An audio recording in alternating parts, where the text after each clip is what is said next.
Hello students, हमने last lecture में joint stock company का मीनिंग देखा था और डेफिनेशन भी देखी थी कि कंपनी की डेफिनेशन क्या है।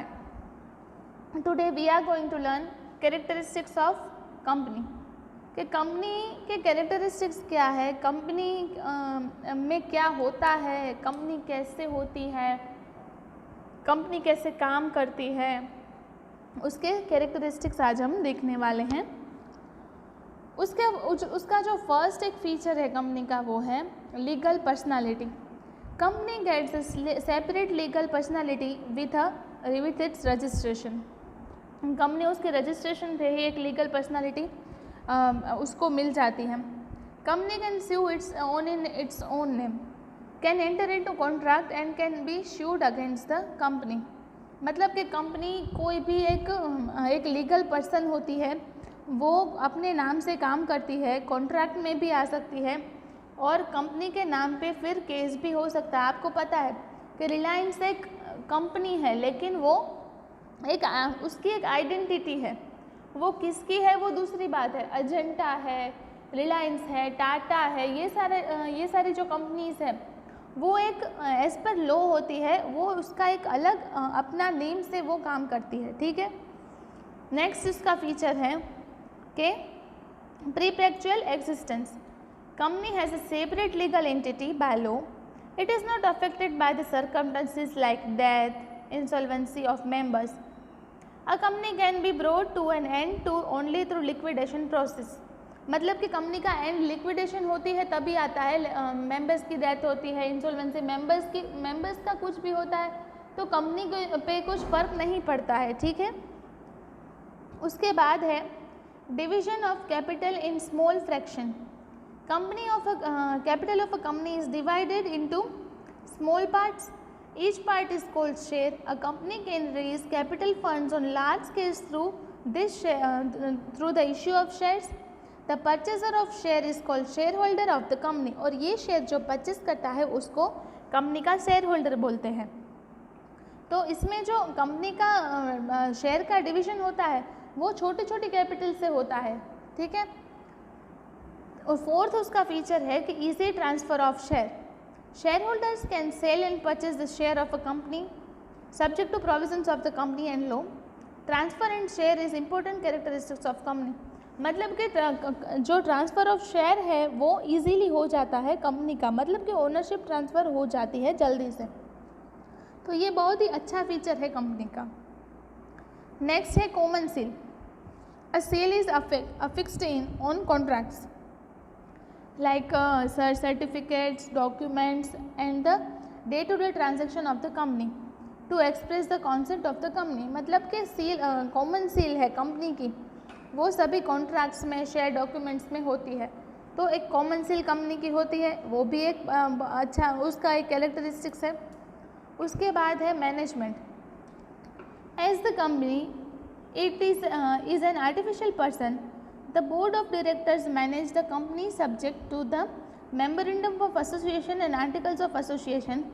The shareholders elect the representative among themselves who is called directors.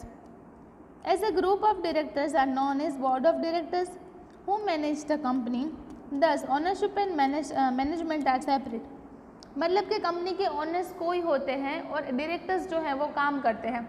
Directors जो है वो शेयर होल्डर ने जो अपॉइंट किए गए होते हैं वो डायरेक्टर्स होते हैं। तो कंपनी का जो ओनरशिप है और मैनेजमेंट है ये दोनों अलग अलग चीज़ें होती हैं, अलग अलग पर्सन करते हैं। ऐसा कंपल्सरी भी नहीं है कि अलग अलग पर्सन करते हैं, लेकिन ऐसा मोस्ट कॉमनली होता है। नेक्स्ट है status of member. Neither a member can enter into contract on behalf of company or nor company is to be liable for the act of members. As a management, the ownership are separate and also the company a separate legal entity. But a member can enter into contract with the company. मतलब कि company का कोई भी member है वो fraud करता है तो वो कंपनी की कोई रिस्पॉन्सिबिलिटी नहीं है, क्योंकि कंपनी एक सेपरेट लीगल एंटिटी है। ठीक है। तो मेंबर कुछ भी करता है उससे कंपनी को कोई लेना देना नहीं होता है। नेक्स्ट है नंबर ऑफ मेंबर। तो ये बात याद रखनी है, इस पे अंडरलाइन भी करना कि minimum number of members in a private company is 2 and maximum is 200 and minimum number of members 7 while there is no restriction in maximum number in public company.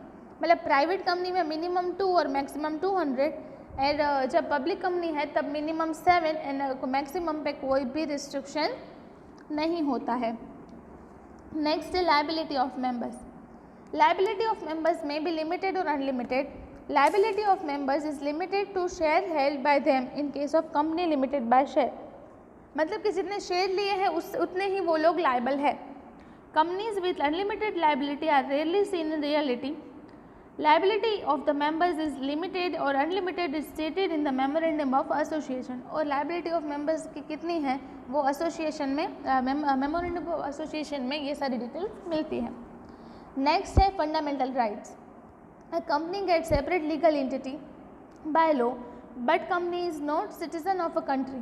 Hence, company has no fundamental right enjoyed by the citizens. मतलब कि company को citizen के कोई right नहीं मिलेंगे. वो एक legal entity है बट वो सिटीजन नहीं है कंपनी का, कंट्री की. ठीक है. नेक्स्ट है वोटिंग राइट पर share. Members of a company can cast vote on the basis of the number of share hold. Easy transfer of share and voting per share are special characteristics of company. ये दोनों है वो बहुत ही special है. इस पर underline करना 1 marks के लिए कि इजी ट्रांसफ़र एंड वोटिंग वो स्पेशल कैरेक्टरिस्टिक है. और वोटिंग राइट क्या होता है कि जितने शेयर होते हैं उतने वोट करने मिलते हैं. तो आज हमने कैरेक्टरिस्टिक्स कंप्लीट किए. कंपनी के कैरेक्टरिस्टिक्स हमने कंप्लीट किए हैं. तो आज आपको होम असाइनमेंट में कल आपको जो होम असाइनमेंट मिला था कि आपको जॉइंट स्टॉक कंपनी के नेम लिखने थे वो आपने लिखे होंगे, आई होप सो. तो आज आपको क्या करना है कि ये जो 3 क्वेश्चंस हैं वो अपनी नोटबुक में लिखने हैं. कंपनी के रिलेटेड ही है, आज हमने जो पढ़ा है उसके रिलेटेड ही है. तो आपको होम असाइनमेंट में ये लिखना है और टाइम टू टाइम सबमिट करना है. होम असाइनमेंट की आपको यहाँ से अब PDF नहीं आएगी, आपको इसमें से देख के क्वेश्चन बुक में से ढूंढ के आंसर्स लिखने हैं. ठीक है, क्योंकि यही तो आंसर है, हमने जो आज किया है वही तो आंसर है, तो वो आपको लिखना है. Thank you.